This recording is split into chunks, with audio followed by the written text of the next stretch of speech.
Geneviève, bonjour. Bonjour Patrick. Nous sommes à Arsac, c'est la Corrèze, la Haute-Corrèze, puisque nous sommes à quoi, 700 mètres? Un peu plus de 700 mètres. Donc, c'est pratiquement la moyenne montagne. Un jardin qui a été entièrement réalisé par Geneviève et son mari. Oui. Qui ont commencé par la maison. Tout à fait. Alors c'était il y a combien de temps? C'était en 1982. Nous avons restauré la maison de 1982 à 1985. Il ne restait que les murs et le toit. Et l'année suivante, nous sortons de la maison et nous allons dans le jardin. Je crois que nous avons la notion du beau et c'est ce qui nous a motivés à vouloir faire quelque chose d'agréable autour de la maison. Et quelles étaient au départ vos connaissances jardinières? Alors, des connaissances livresques, aucune, pas de formation, rien du tout, mais quand même une tradition dans les familles corréziennes, parce qu'on a tous des origines rurales. Oui. Et donc, même si on n'avait pas accompli les gestes, on se sentait autorisé à faire du jardin. Vous étiez des personnes de la terre, comme on dit. Tout à fait. Mais vous n'aviez pas de formation horticole. Non, et les plantes que vous avez petit à petit accueillies dans votre jardin, vous ne les connaissiez même pas. À peine. Comment ça fonctionne? D'abord, on fait un plan. Ça paraît très intellectuel, très froid comme démarche, mais en fait, c'était prudent. Oui, mais c'est très professionnel. Quand on prend un paysagiste, par exemple, on fait toujours un plan, mais c'est le professionnel qui fait le plan. Mais quand même si nous ne connaissions pas les plantes, nous savions qu'une plante, c'était quelque chose de fragile et qu'il ne fallait pas se tromper. Le plan, en fait, vous permet d'abord de structurer le dessin. La structure d'abord, et ensuite, on ajoute des éléments de la décoration. Pendant un an, nous avons hésité. Nous avons pensé à un jardin très zen. En fait, on a réalisé que nous n'aurions pas les moyens de faire un jardin zen, parce que paradoxalement, un jardin zen nous coûtait assez cher. Et finalement, on est tombé d'accord sur un jardin composé, avec différentes zones, qui ont chacune leur identité. Néanmoins, on passe de l'une à l'autre insensiblement. On quitte une zone en apercevant l'autre et qui se dévoile au fur et à mesure de la promenade. Un conseil important quand on visite un jardin, c'est aussi de se retourner. Absolument. Parce que le jardin dans un sens n'est pas le même jardin dans l'autre sens. Tout à fait. Et lorsque nous avons des visiteurs qui arrivent, je leur dis bien sûr que vous allez progresser dans le jardin en avançant, mais n'hésitez pas à vous arrêter, à regarder à droite, à gauche et à l'arrière. Parce que le jardin a été dessiné de façon à ce que le regard ne bute jamais. Geneviève, vous avez quand même installé, je dirais, dans votre jardin, des plantes que l'on ne trouve pas forcément partout ailleurs, et notamment le très joli arbuste que j'ai derrière moi, alors que les botanistes appellent Staphylea colchica, et que vous appelez le faux pistachier. Le faux pistachier. Mais c'est très sympathique, nous sommes vraiment à la fin du mois de septembre, on a déjà le début du feuillage d'automne, et puis on a donc ces fruits qui sont assez C'est insolite. Oui, c'est insolite. Donc Staphylea colchica. Je voulais vous montrer quand même une autre plante assez originale, ou du moins pas forcément suffisamment connue à mon avis, c'est ce qu'il y a à côté de Geneviève. Geneviève, vous avez planté ça, c'est un monstre. C'est une vigne ornementale. Oui. Vitis coignitae, ou vigne de Coignet, qui va prendre de superbes couleurs dans 15 jours, 3 semaines. C'est vraiment une plante très très robuste, qui a une vitalité folle, et chaque année, pour la limiter un peu, je la coupe, et néanmoins elle repart d'autant plus belle. Donc plante sans aucun problème. C'est quel type de sol? Acide. On ne s'en plaint pas. Nous apportons du broyat, de branche 1 BRF. Ici, vous avez l'archétype de ce qu'il faut faire quand on habite dans un environnement sympathique.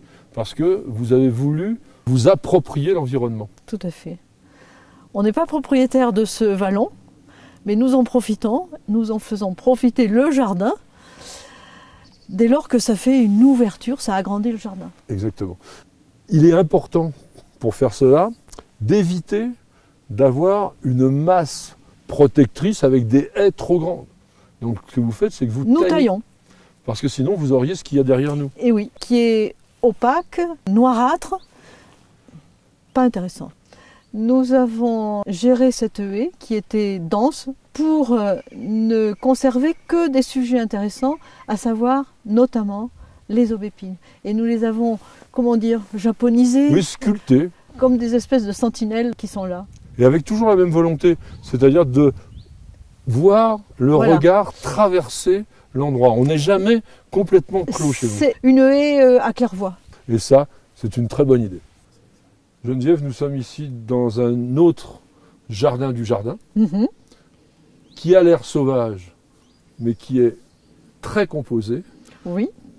Et on voit aussi votre inspiration un peu orientale, puisqu'ils voulaient faire un jardin zen, donc ils n'ont pas complètement oublié, donc ils taillent de temps en temps certains arbres en nuages pour accentuer ce petit côté. C'est original, d'un côté on est dans la nature, et de l'autre côté on est chez le jardinier. Oui, mais surtout pour que le regard passe. Encore une fois. Voilà. La transparence, la lumière, il en faut dans un jardin.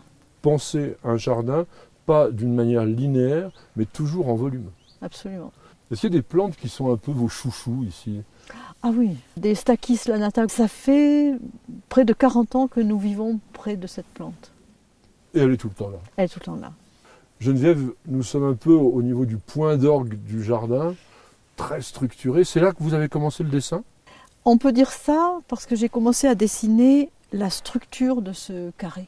Et à l'intérieur de ce carré, quelques années plus tard, alors que le terrain est resté vide pendant des années, nous avons créé, il y a une sorte de plante par carreau. J'ai travaillé sur la texture ou sur la couleur, qui n'est pas une vraie couleur, puisqu'on tombe souvent dans des gris, dans des verts pâles, mais qui quand même sont des effets contrastés. Mais vous jouez surtout sur le feuillage là. Surtout sur le feuillage. Le dessin, vous êtes inspiré de quelque chose? Un peu les jardins de monastères. Ah oui.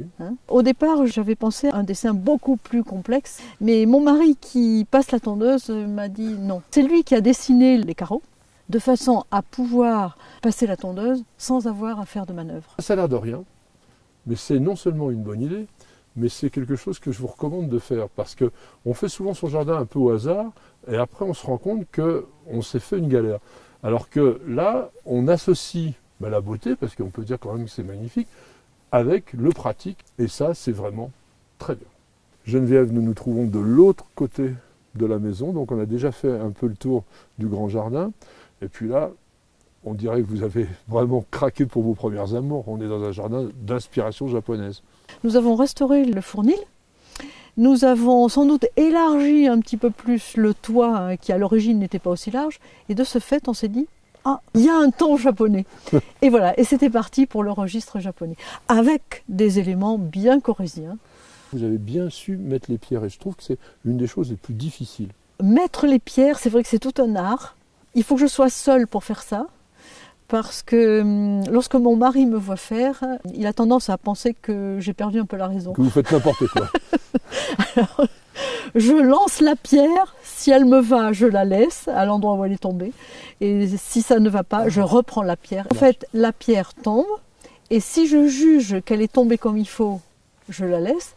Et si je juge qu'elle n'est pas tombée comme il faut, alors en vertu de quoi, je ne sais pas, mais je sens quand elle n'est pas tombée comme il faut et je corrige. La sensibilité des choses, ressentir, s'exprimer. Regardez le résultat, c'est quand même pas mal, non? J'attire l'attention sur les contrastes. Un hydrangea paniculata, qui est quand même assez remarquable, très très solide, très robuste. Et puis juste à mes côtés, il y a quand même Koelreuteria. Un Koelreuteria au savonnier, qui est peut-être un peu fragile à la neige dans nos pays, mais malgré tout qui résiste. C'est très important parce que ça aussi, il faut toujours savoir adapter le choix des plantes de son jardin, eh bien tout simplement à son climat. Sinon, le jardinage, ça devient une galère.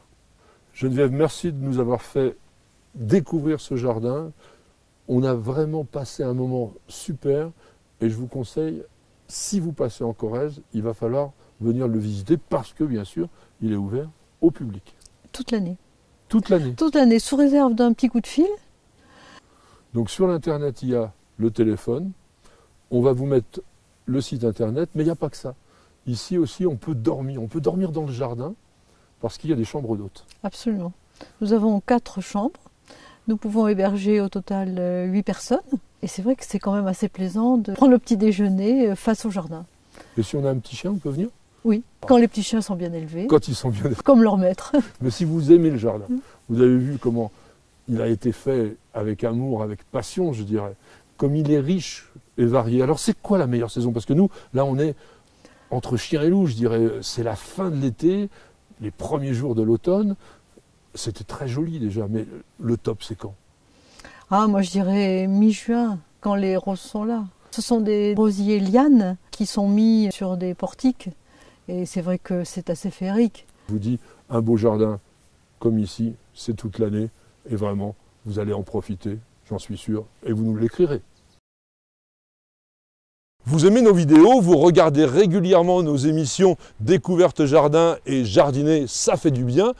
Alors n'oubliez pas de vous abonner, il suffit de cliquer sur la cloche et vous serez mis au courant régulièrement de toutes nos publications et ceci est totalement gratuit.